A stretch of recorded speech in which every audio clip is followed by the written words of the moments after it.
Well, right now at 6, we are tracking a major storm system on the way to South Central in just a matter of hours. Our chief meteorologist, Melissa Fry, joining us now with that forecast and the timing of this storm. Melissa, are we looking at a wet Wednesday? Some folks, yes, are going to see very wet conditions heading into tomorrow. For Anchorage, it's not so much the rain, but the wind that I want you to be prepared for. And the wind is going to be extreme in some locations. The timing of this starting early tomorrow morning, continuing through Thursday. We're talking about Kodiak, Kenai Peninsula, Alaska Peninsula, Prince William Sound, and Anchorage, all seeing the impacts from the wind, the rain, and in some cases, we will see some very heavy snow from this storm.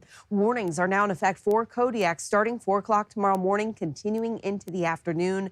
Winds out of the east of 45 to 55 miles per hour, gusting as high as 75 miles per hour. That hurricane force wind warning in effect for those areas that you see there highlighted in red, producing seas of 20 to 25 feet. So very dangerous marine conditions there just south of the Kenai Peninsula. As this pushes north, we'll see that wind ramping up on the Kenai Peninsula. For Seward, this is a look at how those gusts climb quickly. Around 8 o'clock in the morning, already seeing gusts around 46 miles per hour and then climbing over 60 miles per hour as we head into the afternoon and evening. So again, be prepared for those impacts from Kodiak across the Kenai Peninsula. That area of low pressure right now still south here in the Central Pacific. It is this storm right here that will bring us those impacts as we head into tomorrow. For Anchorage, tonight, still quiet. Temperatures do drop below freezing. Overnight tonight, about 29. As you head out the door tomorrow morning, we'll start out with some sun breaks, but increasing clouds through the day. A snow-rain mix arrives in the evening, but the wind, again, likely midday. So be prepared for heavy rain pushing into the coastal areas of South Central. Also for those winds ramping up. Unfortunately, seeing calm conditions for the interior. More details on that full statewide forecast in a few minutes. All right, check back in a little bit. Thanks, Melissa. What is next for Western Alaska? That is the question that we are asking after Senator Dan Sullivan, also Trump officials, toured Kipnuk and Kwigillingok. There, residents say 2 weeks after the storm, they still lack basic resources like water and power. Our political reporter, Will Courtney, was on the ground to see how those leaders say they're working to answer what's next. So clearly, very devastating. More than 2 weeks after Halong. It's going to take a lot of work to put this back together here. The question from Bryce Inc.'s Superintendent for Emergency Repair Work, James Morris, who's working to restore Kipnuk's electricity. What repairing all this devastation means remains largely unanswered.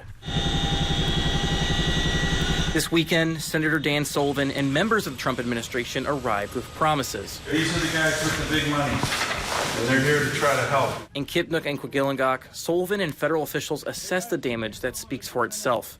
The governor says 90% of Kipnuk and 35% of Kwigillingok is destroyed, though the people who live there say it's far worse. How much time do you think that's going to take to get stuff like that in Kipnuk?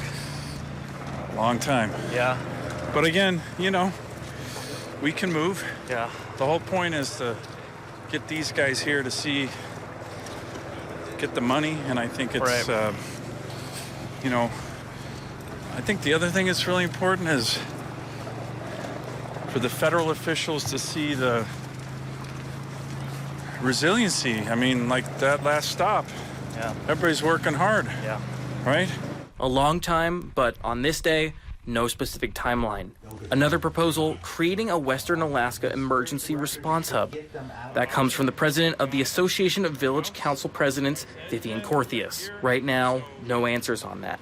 Sullivan also mentioned 2024 legislation he says could help. I was able to get a Alaska-specific infrastructure program that deals with just this kind of stuff, erosion and big storms.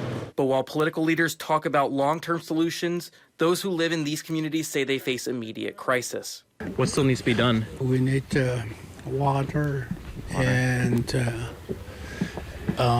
electricity. It's the type of basic necessities Kipnuk resident Tim Thompson mentioned that are still unavailable more than 2 weeks later. That immediate need water. Well, it doesn't get more immediate than water.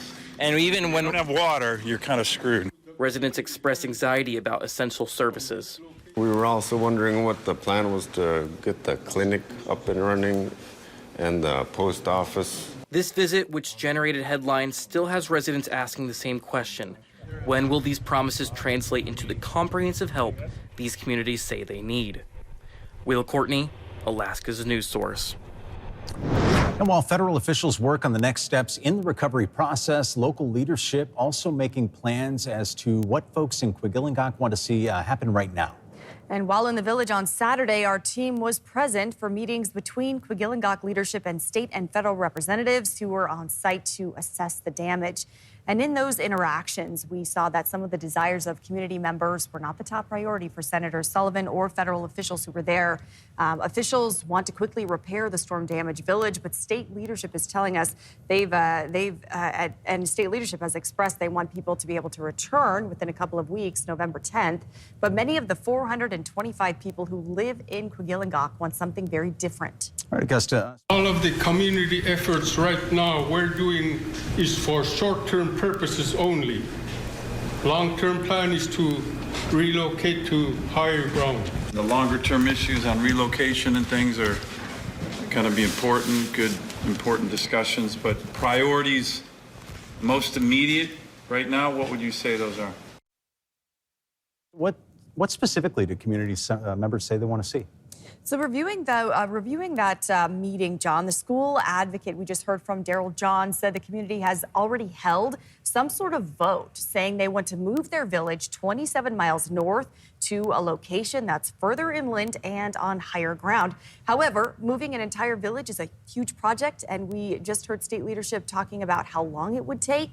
The state representative from Bethel, Lyman Hoffman, said in that meeting that it could take 10 years and tens of millions of dollars to relocate the village.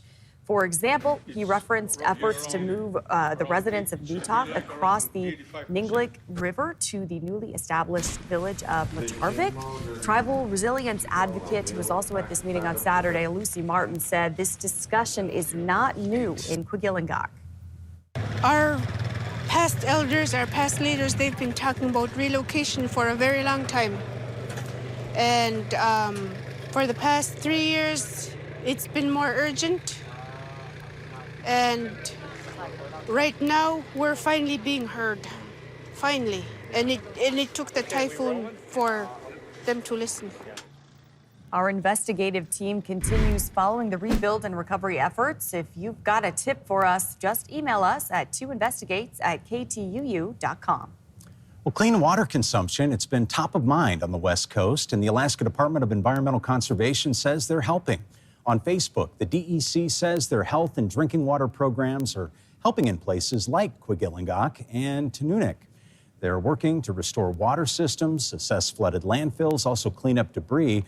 DEC's Food and Safety and Sanitation team also helping to provide meals in Bethel, nearby areas.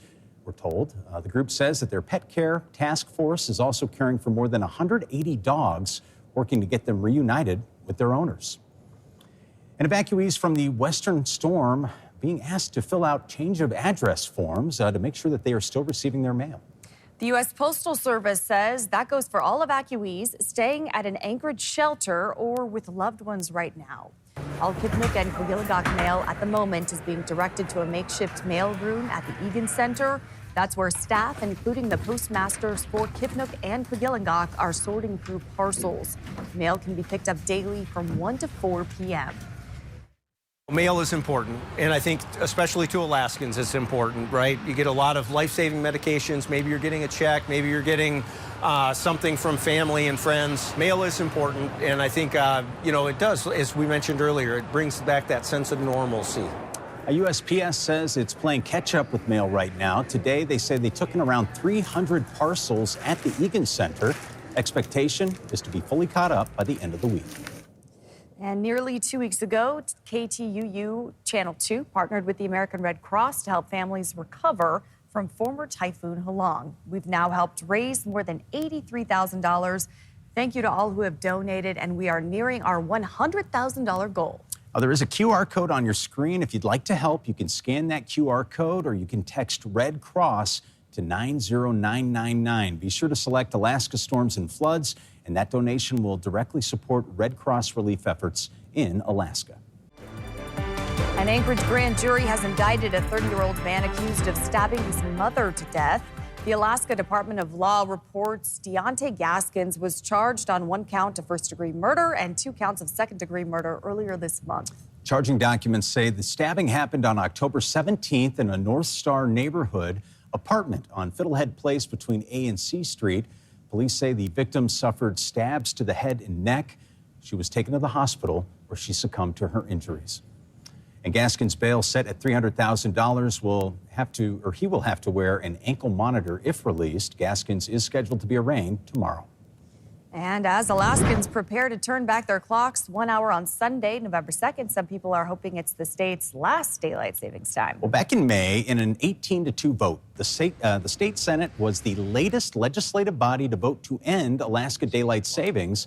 This also passed the Senate back in 2015, but it never became law. With the session scheduled to start in January, we are now waiting to see what will happen. Here's what we heard from senators on both sides of the aisle.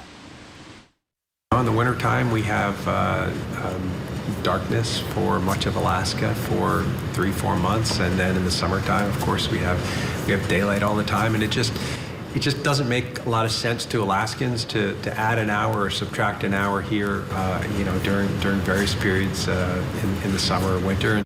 I hate the twice a year change your clocks for daylight savings time as much as the next person.